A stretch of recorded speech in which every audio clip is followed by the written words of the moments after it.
En fait, pour moi, le voyage, c'est n'être plus personne.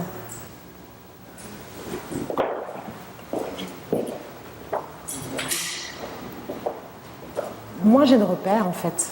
Moins j'ai de repères et mieux j'arrive à photographier les gens. À partir du moment où pour moi, t'es ailleurs, t'es dans un pays étranger, t'es dans un environnement qui est totalement à l'opposé du tien, tu n'as plus d'identité. C'est-à-dire que tu n'es plus Céline, tu n'es plus Manon, tu n'es plus qui que ce soit, tu n'as plus tes repères, ta carte d'identité, ta carte bleue, ta trousse de maquillage ou ce que tu veux. Et à partir de là, tu es complètement nu et tu peux complètement être perméable à l'autre.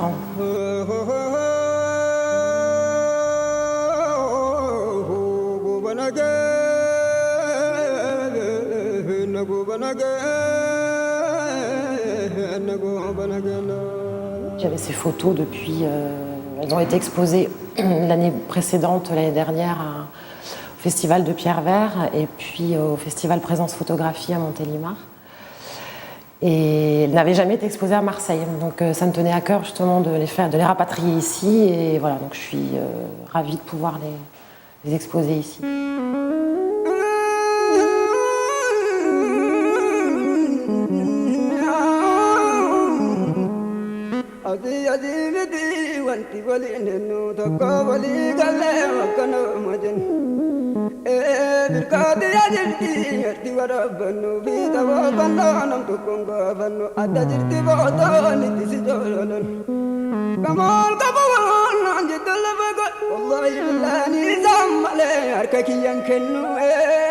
C'est le pèlerinage de Cher-Hussein. Donc Cher-Hussein, c'est ce saint soufi donc, que les croyants viennent vénérer chaque année, 2 fois par an plutôt, dans ce petit village qui s'appelle Anadjina. Il faut à peu près 2 jours de route et de piste pour aller là-bas, dans ce petit village qui devient 2 fois dans l'année un haut lieu de foi.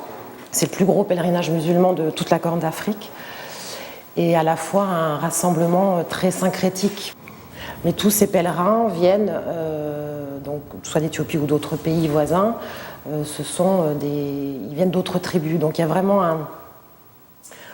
un mélange de rites, de cérémonies, de cultes, de manifestations qui sont propres à chaque ethnie, à chaque tribu, qui demandent à Cher-Hussein, aux prophètes, aux saints, d'accomplir un miracle. Donc ça peut être effectivement pour les femmes d'avoir un enfant, d'avoir des bonnes récoltes, d'avoir un bétail en bonne santé.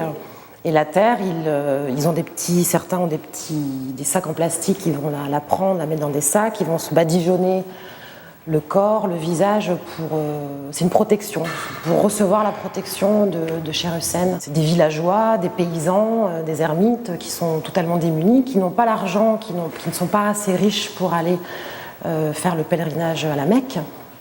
C'est pour ça qu'on appelle le pèlerinage de Cher-Hussein le pèlerinage, un peu le pèlerinage des pauvres. Il y a beaucoup de croyances, d'animisme aussi. Ils vénèrent aussi le dieu, le Wak, c'est le dieu du ciel, des arbres, des pierres, des sources. C'est très terrestre, à la fois très charnel. Donc un mélange comme ça et un enchevêtrement de croyances aussi diverses et de gens qui viennent de partout. Il y a des musulmans, mais il y a également, principalement, mais il y a aussi des chrétiens qui peuvent venir à ce pèlerinage. Et je trouve que c'était un beau message à faire passer, un beau moment à faire partager. Voilà. C'est une rencontre, quoi.